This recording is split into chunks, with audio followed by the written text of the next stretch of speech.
नमस्कार दोस्तों, मैं हूं आपका दोस्त है सखा में जुआनी। आप जगह जो टैक्स और सीधी सी बात करते हैं। आज मार्केट में आपने देखा कि जबरदस्त पिटाई हुई है और सबकी हुई है। क्या लार्ज कैप, क्या मिड कैप, क्या स्मॉल कैप। तो सबसे पहले एक बार इंडाइसेस पर करते हैं, लेकिन उससे पहले मैं बता दूं, अगर पोस्टमार्टम करना शुरू करें ना तो इतने ज्यादा रीजंस निकलेंगे जिसका कोई जवाब नहीं है, और इतना वाहियात रीजन निकलेगा जिसका भी कोई हिसाब किताब नहीं है। लेकिन क्या होता है, मार्केट में सेंटीमेंट चाहिए, मार्केट में एक सहारा चाहिए, मार्केट में लोगों को एक चाहिए। सब कुछ टूटता जा रहा है। बड़ी विस्तृत चर्चा करेंगे, यस करने की कोशिश करते हैं। हो सकता है छोटे छोटे अगर वीडियोज बनते हैं तो उसका माइंड नहीं करना, और कोशिश करूंगा कि हाँ मतलब जो है एक साथ ही बनाऊं। लेकिन अगर नहीं बना पाया तो उसका भी थोड़ा सा आप लोग वो रखिएगा, ध्यान रखिएगा। सबसे पहली बात क्या करूं, अब बना क्यों नहीं पाऊंगा, अभी स्टार्ट कर दिया हूं तो जरूर बनाने की कोशिश करूंगा।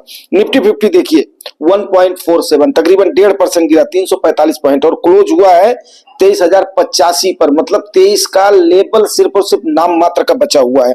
वहीं पर सेंसेक्स का आप देखिए 1,048 पॉइंट गिरा है, ये भी तकरीबन 1.36 1.5 के आसपास मान लीजिए।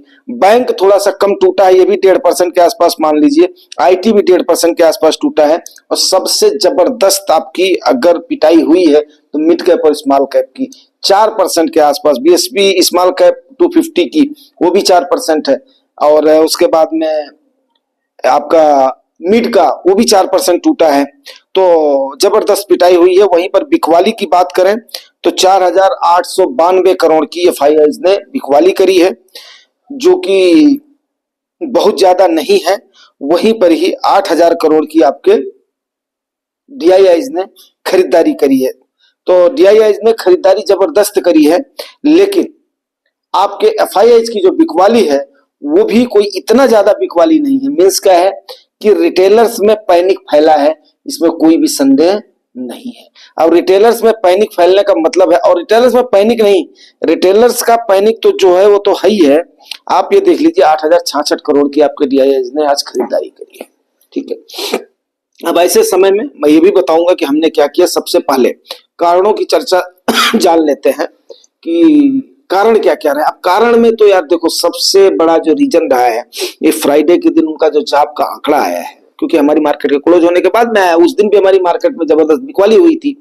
तो वहां पर क्या आया है कि उनका जॉब का आंकड़ा काफी सुधर गया है। अब सुधर गया है तो मीन्स क्या है, बेरोजगारी भत्ता लोग कम मांगेंगे, उनके यहाँ के लोगों को रोजगार मिलेगा। तो उनका अमेरिका की जो बॉन्ड यील्ड है, जिसपे बोलते हैं उनका सरकारी महकमे में, फिक्स्ड महकमे में उनको इतना रेट मिलेगा। तो कोविड के बाद में आपको पता है कि काफी दिन तक उनके यहाँ पर क्या था, 0% इंटरेस्ट रेट पर उनके यहाँ पे पैसा बटा हुआ था। लेकिन जब सरकार ने उसके बाद में इंटरेस्ट रेट बढ़ाना शुरू किया, इंटरेस्ट रेट बढ़ाने के बाद में इंटरेस्ट रेट उन्होंने कट करना शुरू किया, तो लोगों को उम्मीद थी कि कट अगली साल ज्यादा कट होगा, 4 फेज में रेट कट होगा। लेकिन अभी जैसा अनुमान आ रहा है कि उनका खाली एक फेज में रेट कट होगा। तो अब जिसकी वजह से क्या है, इंडियंस को क्या चाहिए था, बहाना चाहिए था। सेंटीमेंट क्या चाहिए था कि यस। और दूसरी बात क्या है, लोगों का ऐसा मानना है कि अमेरिका में अगर फिक्स्ड इंस्ट्रूमेंट में इतना पैसा मिलेगा तो भारत जैसे, जो कि यहाँ पर लोग टैक्स से त्रस्त हैं, तो यहाँ पर अपना पैसा क्यों लगाएंगे लोग। अब एक तो यहाँ पर ही हो रहा है, भारत के प्रति सेंटीमेंट खराब है। वहीं पर जो सवेरे हमने इन चीजों पर चर्चा किया था, बहुत सारी चीजों पर चर्चा किया था कि भाई देखो, सरकार अगर कदम नहीं उठाएगी तो फिर उसके बाद में मार्केट को लड़खड़ाने से कोई भी नहीं रोक पाएगा। क्यों, सरकार को तो अब कदम थोड़ा बहुत उठाना ही पड़ेगा। अब आदमी को कहीं पर कुछ दिखाई नहीं दे रहा है, तुम्हारे कंपनियों के रिजल्ट इतने खराब है, तुम्हारे यहाँ पर बेरोजगारी को तो कोई पूछता ही नहीं है। उसके बाद में आपका तेल का, अब रुपए की वैल्यू देख लो 86.6, जो कि हम 85 पर जाते हुए डर रहे थे।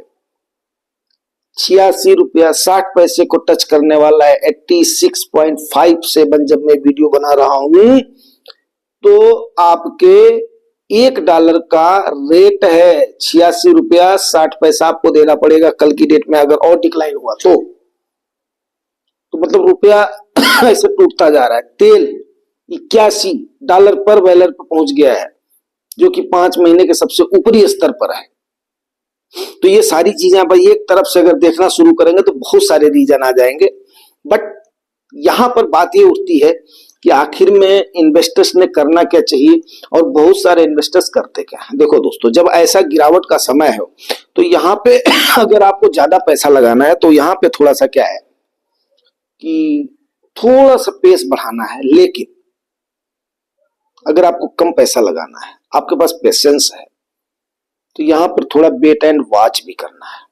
क्यों?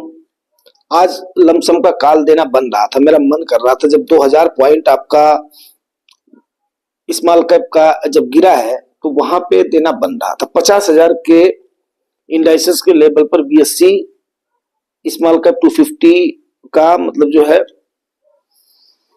टच कर रहा है, कहां 57,000 पे पहुंच गया था। लेकिन स्मॉल कैप में जब एक बार गिरावट शुरू होती है, बड़ी जबरदस्त गिरावट शुरू होती है, तो मेरे जैसे बंदे की आज के डेट में हाथ डालने की हिम्मत नहीं हुई है। लेकिन फिर भी हमने क्या किया है, मात्र आप हंसोगे सुन करके, मात्र 2100 रुपया हमने स्मॉल कैप के फंड में एक में डाला है और 1100 रुपया मात्र शुभेच्छा किया है मिड कैप में डाला है, जबकि कम से कम 21,000 और 11,000 होना चाहिए था मिनिमम, लेकिन नहीं। अब हमें कोई भी ऐसा ट्रिगर हमें भी नहीं दिखाई दे रहा है।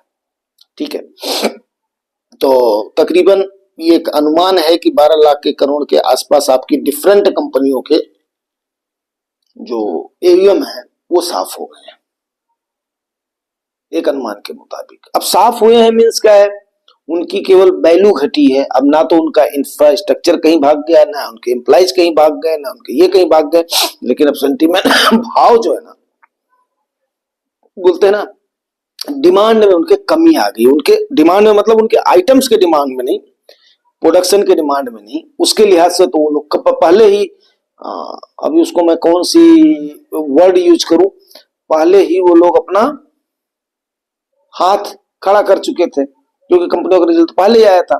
लेकिन अब उनके जो शेयर्स के भाव थे, उनकी डिमांड में कमी आने की वजह से तो इतना सारा कमी हुई है। कई कई तो 6-6% तक एक दिन में आज की डेट में लुढ़क गए हैं। और क्या आपका लार्ज कैप, क्या आपका मिड कैप, क्या आपका स्मॉल कैप, क्या आपका पिन्नी, जबरदस्त पिटाई हुई है। अब सवाल ये उठता है कि आखिर में ऐसे समय में हमें करना क्या चाहिए। देखो दोस्त, 99% लोग अपना पैसा इसी रीजन से लूज करते हैं क्योंकि वो ऐसे समय पर डर जाते हैं। मेन बात क्या है कि अगर आपको पैसे की जरूरत थी तो आपने पहले सॉरी यार खांसी बहुत आ रही, आपको अपने पैसे अपना निकाल लेना चाहिए था, लेकिन आपने उस समय तो अपना निकाला नहीं है। अब ये समय निकल करके भागने का तो है नहीं, बिल्कुल भी। जो समझदार आदमी हो आपको यही राय देगा, कहीं पर भी भागने की जरूरत नहीं, ना ही पैनिक में फैलने की जरूरत है। यहाँ पर अगर हो सके तो अकुमुलेट करने का टाइम है। ये सारे रीजंस हम आपसे आज मॉर्निंग में भी आपको हमने अच्छे से चर्चा कर दिया था। अभी हमारे कंपनियों के रिजल्ट हैं, सरकार का बजट है, इस पर हमने देखना है। अब जैसे हमने आज हास्यास्पद निवेश करा है उसी प्रकार, क्योंकि क्या हो रहा है कि अब कहीं ना कहीं ऐसा लग रहा है कि यार क्या ये 23,000 के लेवल कल टूटेगा। तो कहीं ना कहीं मेरे मन में आया यार कि 22 का आंकड़ा दिखता है, 23 पर तो हमने बहुत सारी खरीदारी कर दी है, 24 पर हमने बहुत सारी खरीदारी कर दी है, तो अब इसको हम रोके क्यों ना, 22 के आंकड़े पर क्यों ना हम निवेश करें। तो 22 के आंकड़े पर एक बार करेंगे। अगर इस प्रकार से पिटाई होने लगी तो हो सकता है तो अभी 22 के आंकड़े को जब हमें 22 का अंक दिखेगा तो इसको सोच करके फिर हमने क्या किया, रोक दिया हाथ को, और इसीलिए हमने लमसम की कॉल नहीं दिया है। तो अब कल देखते हैं मार्केट में होता क्या है। सेंटीमेंट के लिए कुछ पॉजिटिव आता है कि नहीं आता है, सरकार की तरफ से कोई स्टेटमेंट आता है कि नहीं आता है, आरबीआई गवर्नर की तरफ से कोई स्टेटमेंट आता है कि नहीं आता है, सेबी चीफ की तरफ से कोई स्टेटमेंट आता है कि नहीं आता है, ये सारी चीजें। दूसरी बात क्या है कि ठंडी का मौसम है, जाती हुई अभी जो सर्दी है, तो इस समय थोड़ा सा अपना बचा करके रहिएगा, नहीं तो हमारे जैसे कहीं फिर घूमना शुरू करोगे, थोड़ी बहुत खांसी अगर जो है पकड़ लेगी तो उसको ठीक होने में 10 दिन तो तकरीबन अपना लग ही जाता है, क्योंकि लापरवाही सबसे बड़ी चीज होती है। अब लापरवाही तो हम लोग अपना कर ही देते हैं, सवेरे सवेरे नहाना, उसके बाद में फिर बिना जो टोपी टापी लगाए फिर बाहर निकल जाना, फिर मतलब जो है घर में नंगे पैर घूमना, तो सारी चीजें हो जाती हैं। तो उसी प्रकार से है कि जो है प्रिकॉशन मार्केट में भी जरूरी है, जैसे मौसम के अनुसार जरूरी है, और ये सीजन है यार, ठीक है ना। तो पतझड़ का मौसम है, इसको देख लो, कलियां खिलेंगी, बसंत आएगा, बाहर आएगी, ठीक है ना। और थोड़ा सा इंतजार करें। हाँ, पोर्टफोलियो अभी अगला जो सेशन होगा उसमें जरूर बताऊंगा कि अब किस किस का नुकसान होने वाला है, किस किस को नुकसान दिखने वाला है। अभी हो सकता है कि अभी तो हम लोग पर फर्क नहीं पड़ेगा फिलहाल, लेकिन जो नए निवेशक हैं मैं समझ सकता हूं उनको पीड़ा तो जरूर होगी, क्योंकि उनका प्रॉफिट सबसे पहले काफी कम दिखने लगेगा। फिर वो कैलकुलेट करना शुरू करेंगे, यार हमने अगर बैंक में डाला होता तो हमारा इतना हो जाता।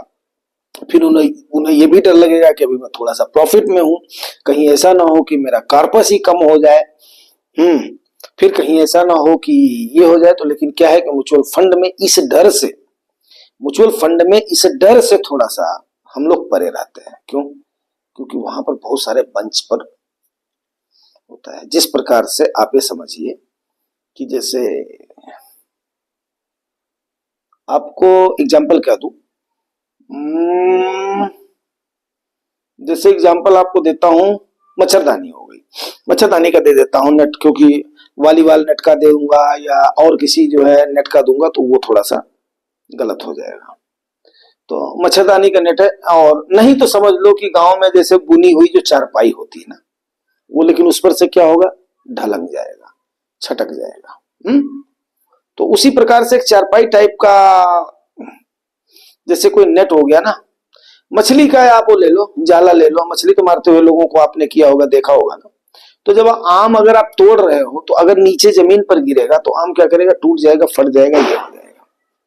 लेकिन अगर वहीं पर ही आप चाहे मॉस्किटो की जाली ले लो, चाहे आप मछली मारने वाली जाली ले लो, चाहे वो ले लो, उसको अगर पकड़ करके रखोगे ना तो आम आपका डैमेज नहीं होगा। और उसको आप